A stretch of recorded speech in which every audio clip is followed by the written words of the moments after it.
Pertama, saya bukan orang yang latar belakang percaya, yaitu kenal Tuhan, saya memiliki kepercayaan lain, dan saya juga berasal dari keluarga yang baik-baik saja, sampai di mana titik orang tua saya, terutama papa saya, meninggal pada waktu saya kelas 3 SMP. Setelah itu 3 tahun kemudian mama saya. Di situ saya ngerasa kayak Tuhan tidak adil.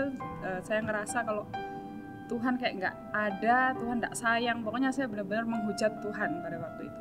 Dan akhirnya saya harus berpindah kepada saudara saya. Saya harus hidup tinggal sama saudara saya yang notabene cukup berbeda dengan keadaan keluarga saya. Dan di situ saya mengalami konflik dengan keluarga saya, banyak tidak kecocokan, sampai itu ada masalah yang menimbulkan masalah, dan masalah itu membuat nyawa saya terancam. Jujur, daripada saya istilahnya nyawa saya terancam, lebih baik saya harus mengakhiri hidup saya sendiri. Sampai akhirnya saya pergi ke mall terbesar di Surabaya, di pusat kota.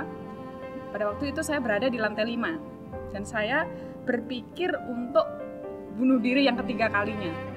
Dan pada waktu saya mau berpikiran untuk melompat dari lantai 5, antara lompat, antara lompat, karena itu saya takut. Di sisi lain, intinya kalau saya mati, saya bunuh diri, saya pasti masuk neraka. Itu yang membuat saya takut. Tiba-tiba ada orang yang datang menepuk pundak saya, dan itu seperti membuat saya kagetnya minta ampun.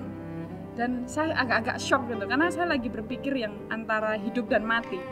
Sampai akhirnya orang itu bilang kalau dia menawarkan untuk boleh kenalan, dan dia bilang kalau Tuhan Yesus itu mengasihi saya.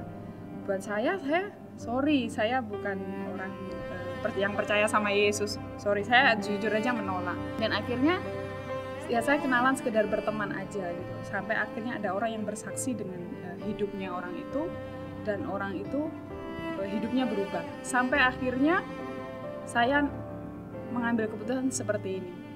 Kalau Tuhan Yesus bisa ubah kamu, saya coba deh. Siapa tahu Tuhan Yesus bisa ubah hidup saya.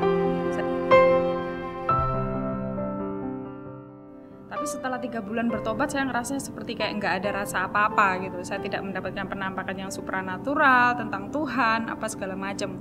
Tapi pada waktu saya membaca Alkitab, membuat saya semakin nyata bahwa Tuhan ini ada ya. Yesus itu Tuhan ya. Saya merasa pertumbuhan itu di situ gitu loh. Sampai akhirnya saya ngerasa saya semakin mengenal Tuhan. Saya belajar, saya dibimbing, bahkan saya belajar bagaimana cara berdoa, bagaimana cara mengenal Tuhan lebih lagi. Sampai saat ini saya masih bisa mengenal Tuhan. 3 tahun saya nggak boleh pulang. Kamu nggak boleh, istilahnya keluarga tidak mengizinkan saya pulang.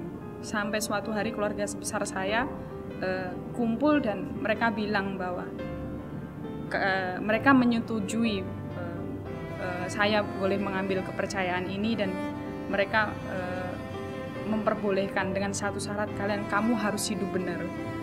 Saya mengucap syukur bahwa saya boleh mengenal Tuhan, bahwa saya tidak tahu berapa puluh tahun yang lalu kalau saya nggak kenal Tuhan, mungkin saya sudah tidak ada di sini. Tapi saya mengucap syukur Tuhan menyelamatkan saya. Bagaimana hal itu membuat pengalaman hidup saya begitu luar biasa dengan Tuhan. Sampai detik ini saya melayani Tuhan, bahkan untuk memiliki kerinduan oleh semakin banyak orang yang benar-benar mengenal Tuhan, mengalami kasih Tuhan. Bukan hanya saya, tapi banyak orang yang boleh mengenal kasih Tuhan.